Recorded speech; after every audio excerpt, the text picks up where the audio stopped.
What's going on, everybody? And what's going on, folks? And good day. And today we got another good one, another sports episode here because we are talking baseball. Yeah, well, no, not baseball, but baseball. Now that the few days ago, the World Baseball Classic ended with an upset and a one that perhaps many people that follow baseball, whether it's in an international stage or even here in the Western Hemisphere. Team Venezuela beat Team USA 3-2. And we're going to kind of do what we do here in this podcast. We're going to grab that little thing because we always got something to discuss. And once again, even in sports, we got to bring a little bit of politics. We got to bring a little bit of history. We got to bring a little bit of everything. Let's go. Welcome to the legendary podcast, the Deconstructing Topic podcast. We're going to grab that little World Baseball Classic baseball. And maybe we're going to deconstruct a little bit the best way that a legendary host like myself, David, and the legendary audience there, my deconstructors. Let's go. Let's make it happen. Yeah, sadly, it is kind of disappointing for me. My team, Puerto Rico, we lost in the tournament there to Italy. Hey, listen, shout out to Italy. I think a lot of people have been asking those questions like, Italy plays baseball again. There's a lot of Italian Americans, and there's those people out there who, whatever the case might be, just want to play for that team. But listen, for the most part, that Italian team was consist of many good Italian American. But this is about, again, Team Venezuela. Shout out to Venezuela. Am I surprised? Not really that they won, but they beat USA, the team that probably had the best baseball team out there. Perhaps Dominican Republic, Japan, Korea, who knows, Puerto Rico. But the fact that Team Venezuela won this game, and it's going to be interesting because that team, look, my thing is this, that team is loaded. And when I talking about loaded, I'm talking about loaded with baseball player from Wilson Contreras and, future Hall of Fame, Salvador Perez, which is the catchers, infielders, Michael Garcia, Gleyber Torres, Eugenio, Suarez is doing his thing, Luis Reyes, obviously, maybe one of the best baseball players in the league, in the major league right now, Ronald Acuna Jr., and, they had Miguel Cabrera. I think he was one of the coaches, Johan Santana. These are plays. So this is my thing with Team Venezuela. And why am I not surprised? I always, for some reason, when it comes to the World Baseball Classic, right? And even international baseball, as baseball is a big thing in Puerto Rico, being that we got so many Hall of Famers, obviously Roberto Clemente being that part. And then in the Dominican Republic, you already know, Dominican Republic should have its own Hall of Fame. They should just have a Hall of Fame in Dominican Republic, but great players come from there. And then you got Team USA, the rest is history. Baseball, it's a national pastime. Or was, maybe. Hey, listen, don't get mad at me for those baseball fans out there, but I'm just saying that, yes, Cooperstown, Hall of Fame, all that good stuff in the USA. And all this time, I've always have said, especially in the last 20 years, it's been a lot of legendary or great baseball players that have come from Venezuela, not in the same rate as, let's say, Puerto Rico, obviously, Dominican Republic, but they are come that day. Johan Santana, pitcher, I believe he pitched a no-hitter, if I'm not mistaken, played for the Twins, the Mets. Miguel Cabrera, that's a player there. Bobby Abreu from the Phillies, he had a good, nice little thing going on. So it's not that if this team or this country couldn't produce, it's a staple of baseball, but they were trickling little by little. Now, I'll bring the Venezuela when it comes to their government and their regime under Chavez and then, under Maduro. And now I don't know what the hell is going on. I don't know how these players feel. I do remember there was a baseball player by the name of Maglio Ordonez. And for some reason, there was ESPN had this Spanish reporter. I'm trying to think of his name. For some reason, it's Pedro. And I believe he's Cuban descent, if I'm not mistaken. And he had a tendency. And I remember he was interviewing a Cuban player, I think it was Yasiel Puig in an All-Star game a long time ago, where he's talking about, well, I guess now you're in the United States. Can you talk about the regime? And he's kind of like pushing the player, not only Yasiel Puig from Cuba.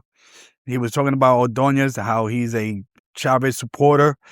For some reason, people know that Chavez it's a 50-50 thing in certain parts, certain circle. But, I remember this baseball. I mean, baseball writer, whatever he was. I mean, and it kind of ticked me off because it's like, okay, like, can you just not think that these people that come from this country, whether it's Cuba, Venezuela, especially those two countries because of their political thing and clash with the United States government, that perhaps they're just coming over here to play baseball and have fun, Now, sometimes things get a little bit political, but hey, he made it political. But for some reason, I always remember that. And seeing like people like Maglia Ordonez, again, Bobby Abreu, and all these players, hey, listen, you start. So basically, with Venezuela, there's an interesting, dynamic there. But if you had these baseball players, and now they coming back with certain money, building these camps, then you're going to get some of the younger players coming. It's kind of same thing in Dominican Republic, where now, because there's been many great Dominican baseball players that now they are making money in baseball. Like, they're not being exploited like they did 20, 30, 40 years ago, that now they could get back. Now they could open camps. Now we could have the more control versus, let's say, the Major League Baseball. So Team Venezuela, once again, shout out. Am I not surprised? Like I said, I always felt that Venezuela is always Puerto Rico, Dominican Republic. In terms of the land countries, Mexico, once in a while, they'll sneak in because Mexico, despite being, when it comes to sports, they're more of boxing, obviously. You already know. MMA, they're doing their thing. Soccer, they're doing their thing. They'll be hosting one of the 3 host nations in the 2026 FIFA. So I always saw Venezuela like, damn, like, it ain't like this, how can I say? They're not like Nicaragua, right? They're not Guatemala. They're not these other land countries. I mean, this is, with all due respect to those land countries and, great baseball players that come from there. But Venezuela just had something going on. Little by little by little by little. And then now, boom, they beat the United States. And to the surprise of many people, again, they did their thing. And shout out to Venezuela. So that's the situation with that. The World Baseball Classic, I tried to watch, but again, it's like I'm doing podcasts. I'm doing other content. I'm a guest in other people's podcasts, which I love, love, love. I'm doing my thing. I'm trying to do so much in my life, and I got a regular so-called 9-to-5 job. So basically, the time it's there. So hang there with me, because you already know you got to hit that like, subscribe, and all that good stuff. And we're gonna be talking about a little bit of it all. But the World Baseball Classic is something that I've always enjoyed, because baseball, even though it's deeply rooted here and founded here in the United States of America, the fact that I always find so interesting how this American sport got to Japan. And Japan, wow. I've seen a couple of documentaries, where they train these boys, and sometimes the girls too, softball. But they train these boys like military-style baseball. And you would think like, wow, Dominican Republic have been, again, my understanding that it has been exploited by Major League Baseball and certain teams. Let's just not forget that. Let's just not forget, for a young age. By the time I've heard stories of baseball players in Dominican Republic that are 20, especially pitchers that are 20, 21, who already, how can I say, over the hill, wasted, because in order for certain parts of in Dominican Republic, especially poverty, baseball is the way to go. But Japan might be a little bit different. Japan is just a discipline of, if you want to be a baseball player, just don't pick up a bat and don't pick up a glove and don't pick up a baseball and cleats and, I want to be a baseball player. No, the documentaries, the minute that you say either you're a parent and you put your kids in these baseball camps in Japan, I mean, I've seen it all. I mean, hey, listen, I ain't going to discriminate. I ain't going to point the finger again. We all in this world get exploited. But things are real over there in Japan. Wow, no wonder why they got some of these great Otanis or these great baseball players. And it's a disappointing if they don't end up in the top 3. But I'm just saying, this year's a little bit different. Once again, Venezuela, all around, great players, great Dang great atmosphere for the World Baseball Classic. Again, I enjoyed it. I'm hoping for maybe every 3 years, perhaps. But it's listen, I think they're doing every 4 years, or and maybe I think it's 3 years, if I'm not mistaken. But again, it's something that it brings certain things, and you see the Dominican fans that by far, I think they win it. Like that's why I wanted Dominican Republic to win. They lost to USA. It's because I mean these fans. I mean, and Venezuela and Dominican Republic, they have a little rivalry going on here, because Dominican Republic, even though again they were the number one team, they were the best team. Now as Venezuela, they saw Venezuela as that team. Like, wait a minute, that team got they got a little swag going on, but they are more of how can I say? Look, listen, we're gonna play baseball. We got nothing to prove. You guys do the crazy thing, but hey, listen, once again, Dominican Republic fans out there, whoo, shout out to you guys. So Puerto Rico as well. Japan got a little bit of flavors and so on and so forth. Venezuela got little flavors, so on and so forth. So let's see. The atmosphere for the fans it looks like it's great. I would love to attend a baseball game. A World Baseball Classic. I would love to. So, because it's a different atmosphere. Again, people are having fun, players are having fun. Let them do their thing. It's not like they playing these high-scoring games that nobody's pitching, like, let's say, in these exhibition or so-called exhibition in basketball, where you play one team, it's like 150 to 140. These are intense games. It kind of not too far from, some of the hockey games, especially United States and Canada, that no matter where, if it's exhibition, tournament, Olympics, heaven, hell, earth, whenever these two teams are playing, you're going to see something crazy, and they don't care. And the players don't care if I'm get injured, and then if I'm playing for the New York Rangers or, LA Kings or in NHL, KSL, whatever league, as long as I put Team USA and Team Canada, be going at it. So World Baseball Classic, it brings that pride and joy of your country, representing the many people in certain countries. So more power to them. Look, there's some people out here that they don't care about it, whatever the case. For the most part, it's Americans. I'll be honest. It's Americans are the ones that are saying, where's Baseball Classic? Because, fans are not, they're not that fun. I mean, I love the Yankees. I'll be straight up. I go there and I'm like, which is this like how can I say it to you? Like, where am I going? Am I going to church?